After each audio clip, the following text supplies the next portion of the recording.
Welcome to जयश्रीज kitchen.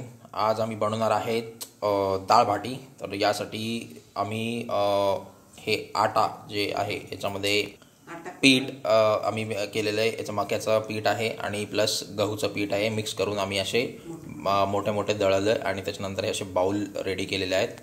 आता हे bowl अशा प्रकारे हे भांडं गरम होतं आहे पाणी आणि त्याच्यात हे टाकणार आहे।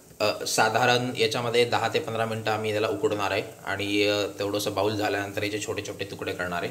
इकडे लावलेलं आहे आम्ही इथे तूर डाळ, टोमॅटो, गाजर आणि भोपळा हे सगळं आम्ही कुकरमध्ये 3 शिट्ट्या करून ठेवलेले आहेत आणि अशा प्रकारे आम्ही हे जे राऊंड बॉल करून टाकलेले आहे। ऑलमोस्ट एक 10 ते 15 मिनटं याला उकडणार आहे, त्याच्यानंतर त्याचे तुकडे करणार आहे। आता हे डाळसाठी आम्ही कांदे 2 ते 2.5 कांदे घेतलेत, त्याच्यानंतर हे गाजर घेतले आणि हे बीटरूट घेतले, त्याचं पूर्ण प्रॉपर छोटे छोटे तुकडे करून ठेवलेले आहेत आणि हे डाळ बाटी बनवतोय ऑलमोस्ट आम्ही 4 जणांसाठी। तर मला वाटतं हे सफिशियंट आहे 4 जणांसाठी एवढं। आम्ही याच्यामध्ये अजून ॲड केलेलं आहे एक टोमॅटो, एक मिरची आहे, त्याच्यानंतर शिमला मिरची, त्याच्यानंतर 4 ते 5 मिरच्या कापलेल्या आहेत, आलं लसूणचं पेस्ट आहे हे आणि थोडंफार लसूण ठेचून घेतलेलं आहे, प्लस कोथिंबीर आणि हे आहे खोबऱ्याचं कीस आणि हे आहे गाजर। आता हे दोन्ही मिळून ह्याच्यात आम्ही फोडणी तयार करणार आहे। याच्यानुसार आम्ही डाळ बनवणार आहे याच्यामध्ये। आता आम्ही फोडणी देतोय। तेल ऑलमोस्ट अर्धी वाटी घेतलेली आहे। आता टाकले जिरा,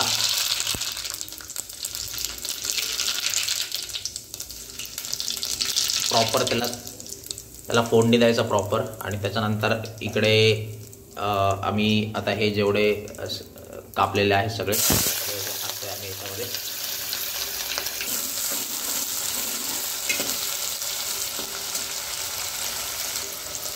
हिरवी मिरची आणि हे लसूण, कढीपत्ता, तर प्रॉपर शिमला मिरची टाकली। आता येत आहे टोमॅटो,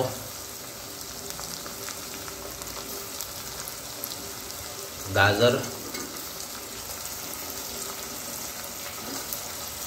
खोबऱ्याचं कीस, आलं लसूण पेस्ट, आता जिरा धण्याची पावडर टाकलेली आहे। तर टाकतोय आम्ही गाजर,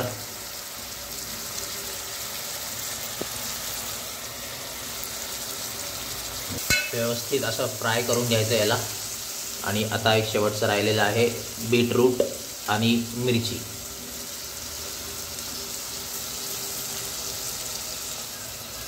सगळं साहित्य याच्यात फ्राय करण्यासाठी टाकलेलं आहे। ऑलमोस्ट 5 ते 7 मिनटं आम्ही याला फ्राय करणार आहे, त्याच्यानंतर त्याच्यामध्ये डाळ टाकणार आहे। हे ऑलमोस्ट रेडी झालेलं आहे, वाफून घेतलेलं, उकडून घेतलेलं आहे। आता याच्यात प्रत्येक याच्यात काढणार आम्ही छोटे छोटे गोळे आणि याचे छोटे छोटे तुकडे करणार आम्ही।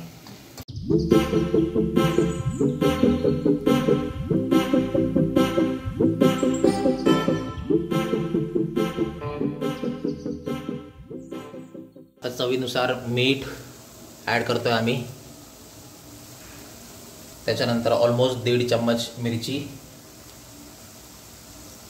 ऑलमोस्ट अर्धा चम्मच हळद,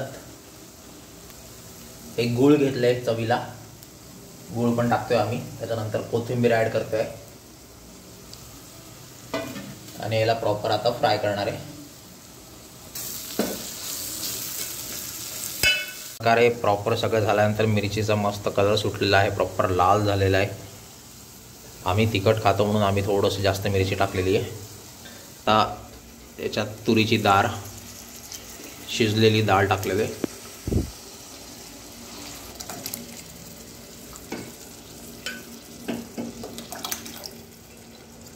आता जे आम्ही ऑलरेडी उकडून घेतलेलं आहे हे असे, आणि त्याचं पाणी आम्ही याच्यात टाकतोय कारण की याच्यात थोडीशी जास्त चव येईल अजून याच्यामध्ये। तर ह्याच्यात हे पण ॲड करा तुम्ही।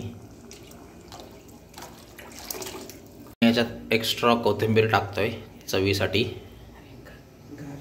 हे असं मस्त कलर आलेलं आहे एकदम, ओ हो जबरदस्त।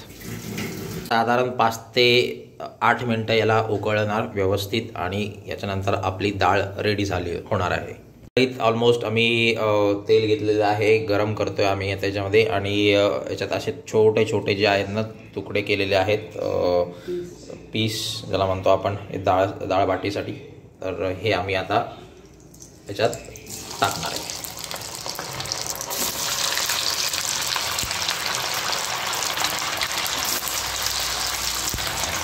थोडेसे जे लालसर होईपर्यंत याला आम्ही फ्राय करणार आहे. त्याच्यानंतर आम्ही एका ताटामध्ये याला काढून घेणार आहे. आमचे लालसर झालेले आहेत बाटी. आता आम्ही प्लेटमध्ये काढून घेणार आहे. जास्त पण करवायचं नाही तर मग तुम्हाला अति जास्त कडू लागेल. हे अशा प्रकारे लालसर बनवलेलं आहे. आता नेक्स्ट हे पण टाकतोय आम्ही. अशा प्रकारे आपली डाळ बाटी रेडी झालेली आहे. याच्यामध्ये आपण डाळ आणि बाटी दोन्ही आहे. याच्यामध्ये कांदा घेतलेला आहे, थोडीशी आपण कोथिंबीर घेतलेली आहे आणि आता पूर्ण आपण टेस्ट करणार आहे. आणि जर तुम्हाला हे व्हिडिओ आवडला असेल तर please like, share and subscribe नक्की करा. तर भेटूया आपण नेक्स्ट व्हिडिओमध्ये. तोपर्यंत टाटा आणि बाय बाय.